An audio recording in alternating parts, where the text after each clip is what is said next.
Hello everyone, it's me Tahsin Tabassum ইমা। তো আজকে আমি তোমাদের সাথে শেয়ার করব আমার ঈদুল আজহার ব্লগ বলবো কি বলবো না এটা আমি নিজেও বুঝতে পারতেছি না, কজ এখানে অনেক কিছু ক্লিপই নাই। আমি ক্লিপগুলো করে রাখছিলাম, বাট সেই ক্লিপগুলো আমি নিজ হাতে ডিলিট করে ফেলেছি, কজ আমার মনে থাকে না কোনটা কি করব। আচ্ছা ঠিক আছে, বাদ দাও। তো আমি ওই দিন সকাল সকাল ঘুম থেকে উঠে পড়লাম, তখন কি 6টা বাজতেছিল। তো এই যে অনেক সুন্দর একটা দিন ছিল, মেঘাচ্ছন্ন, বৃষ্টি হচ্ছিল বাইরে একটু একটু। এই যে আমার মেহেদি, আমি মেহেদি হাতে দিয়ে ঘুমিয়ে পড়েছিলাম, কজ আমার অনেক গাঢ় রং লাগবে। এই যে শাওয়ার করে নিয়েছি, শাওয়ারের আগে একটু মনে হয় ক্লিপ ছিল, ওটা কেটে দিছি আমি, এত সমস্যা নাই। তো বাইরে দেখতেছেন, আর আমাদের বাসায় না কোনো আত্মীয় স্বজন আসে না, আমরা 4জনই আমাদের ঈদ উদযাপন করি, মানে এই চারজনই।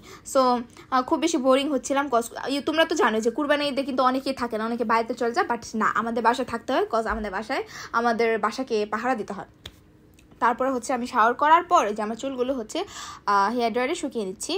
আমি আমার এই হেয়ারগুলোকে অনেক বেশি মিস করতেছি যখন আমি ভয়েসটা দিচ্ছি, কজ এখন আমার চুলগুলো অনেক ছোট।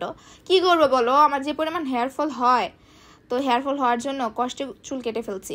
এই যে এখন একটু মিররের ভিউ নিব। আমার কাছে আমার রুমটা সব থেকে ফেভারিট প্লেস, মানে আমার জীবনে, আমার লাইফে এখন পর্যন্ত সব থেকে পছন্দ করি আমি আমার রুমটাকে। আমি একা থাকতে খুবই বেশি পছন্দ করি, এবং আমি তৈরি হচ্ছিলাম কী পরবো রেডি হওয়ার জন্য। তোমাদের সাথে আরেকটা কষ্টের ঘটনা শেয়ার করে, সেটা হচ্ছে যে আমি যেই শাড়িটা বানাইছিলাম মানে কাস্টমাইজ করে, তো ওই শাড়িটা আমি খুলে দেখি নাই যে মানে এটা কি ঠিক আছে কি না। আমি অনেক সুন্দর করে বাসা নিয়ে এসে পড়ছি, তো এখনও কিন্তু আমি জানি না যে শাড়ির সাথে মানে কি ঘটনা ঘটছে। তো শাড়িটা যখন আমি পরি, তো তখন দেখি কি শাড়িটা ছোটো বানায় ফেলছে। আমার মন মেজাজ এত খারাপ হয়ে গেছিলো, তো তখন আর বেশি ভিডিও করি না, যা করছি তোমরা তো দেখছোই।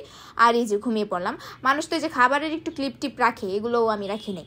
এই যে আমি চলে আসলাম পরের দিন আমি আমার ফ্রেন্ডকে নিয়ে গিয়েছিলাম শারিন্দাতে লাঞ্চ করতে। লাঞ্চে আমি বার্গার খেয়েছি, কজ আমার ফাস্ট ফুড খুব বেশি পছন্দের, বাট ওই দিনের বার্গারটা একদমই ভালো ছিল না। চিজি বার্গার আমার একদমই পছন্দের না, বাট আমি তবুও দিয়েছিলাম অর্ডার, বাট কী করা না, কিছু করার নাই। তো আমি এখন একটু নিজের ভিউ নিচ্ছিলাম, কারণ আমার কোনো কাম নাই যেটাকে বলে। আর আমি আমার বোনকে নিয়ে গেছিলাম, আর আমার বান্ধবী তার বোনকে নিয়ে গিয়েছিলো, তো ওরা দুজনও ফ্রেন্ড হয়ে গেছে, কি বলবো আর। তো এটা ওদের ফার্স্ট মিট ছিল। তো এই যে দেখো, এখন আমরা খাওয়া দাওয়া স্টার্ট করবো। হাই রে গাইস, আমি খেতে খেতে যে কি পরিমাণের গল্প করি একমাত্র আল্লাহ জানে আর আমি জানি, মানে আমাদের কথা শুরু হলে আর শেষ হয় না, বুঝছো। তো ভিউ নিচ্ছিলাম, এই যে দেখো, তো আর কত যে নিব ভাই। আর আমি কিন্তু এখন অনেক কম ভিডিও আপলোড করি, আর তোমরা যারা আমার ফেসবুক পেজ বলো, ফেসবুক আইডি বলো, সব জায়গায় দেখবে অনেক বেশি বেশি পোস্ট হচ্ছে। সেই পোস্টগুলো কিন্তু একবারেই আমি করতেছি না, সেই পোস্টগুলো করতেছে হচ্ছে আমার আম্মু, কজ আইডিটা ঠিক রাখার জন্য। তো থ্যাংক ইউ সো মাচ আম্মু, আমার আইডিগুলোকে হচ্ছে হ্যান্ডেল করার জন্য। এই যে আমি এখন একটা বাইক নিলাম, একদম ভালো ছিল না, তবুও তো মাথা নাড়তে হয়, বলো যে ভালো। আচ্ছা সমস্যা নেই। তো এখন আমি ভিডিও একদমই করতে পারি না, তোমরা তো জানো এখন আমি ইন্টার সেকেন্ড ইয়ারে পড়ে, আমার অনেক চাপ ভাই, একদিক দিয়ে পড়ে একদিক দিয়ে ভুলে যায়, বলো তো এটা কোনো কথা? যারা ইন্টারে পড়ো তারাই বুঝতে পারবা, আর যারা ইন্টারে সায়েন্স নিছো আল্লাহ তাদেরকে তো বলবো, তারা তো বুঝে আমার কষ্ট।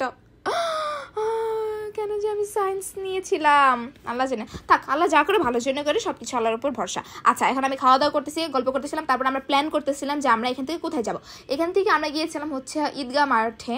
তোমরা যারা ময়মনসিংহে থাকো তারা তো মনে হয় চিনো যে ঈদগাহ মাঠ যেটা আছে, ওই যে কাঁচিজুলি না কই যে আমি ঠিক মতো চিনিও না গাইস।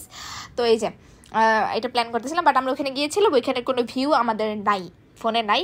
আর অনেক ভিডিও করছিলাম টুকটাক, বাট সবগুলো আমি কেটে দিছি, মানে আমি না বুঝেই কেটে দিছি, আমি দেখিই নেই।